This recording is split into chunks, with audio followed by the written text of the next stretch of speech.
Guys, alam nyo ba yung reborn doll? Para siyang totoong baby talaga, ganun. Dumaan kasi sa TikTok ko, tapos naalala ko, meron pala ako nun, be. 10 years na siya sa akin, or 11 years, ganun. Naalala ko, uso siya ngayon. So, ayun, nilinisan ko agad, be. Ang tagal na niya nakatambak. Backstory lang, high school pa lang ako, sabi ko, magkakaanak ko, Zia ang pangalan. Kasi nga Zendi, di ba? Zia, kung lalaki, Zion. Hanggang ngayon, ganun pa rin pangarap ko.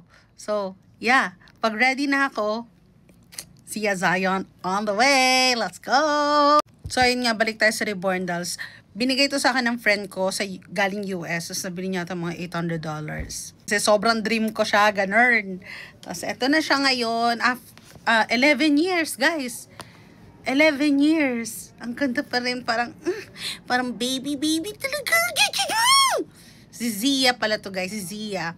And 11 years na po siya. Hindi pa rin siya dumidilat. Ay!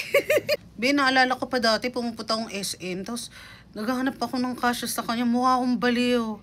Oo. Pero, ang cute niya kasi. Pinagtitingin na siya ng mga tao dun sa mall. Ang cute niya kasi parang tunay na baby. Nagpa-pampers din siya. Tapos, pinibilan ko siya ng mga damit. Yun. Hindi nga lang nadilat. Wake up. Ayun nga lang, nawala na siya ng buhok. I mean, meron siyang buhok dati, pero sobrang liit lang. Baby, ganun. Parang, ano talaga siya. At may nakausap na ako na taga Pampanga. Lalagyan niya daw to ng buhok. So, excited na ako.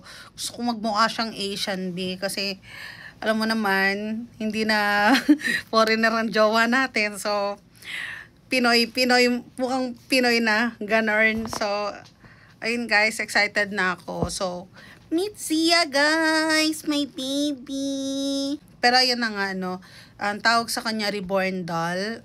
Silicone siya. And, ano lang siya, yung body niya is ganito.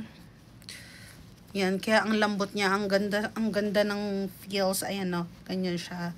Tapos, para talaga siya totoong baby! Tignan niyo yung face niya. Why, you're so kalbo! Hello!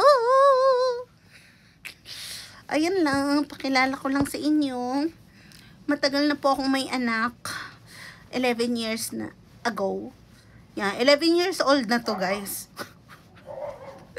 May mga reborn dolls kayo, kwentuhan nyo naman ako. Kamusta na yung mga dolls nyo? It's time na alagaan siya ulit. Kasi tagal niya nung nakatambak, babe. So, yeah.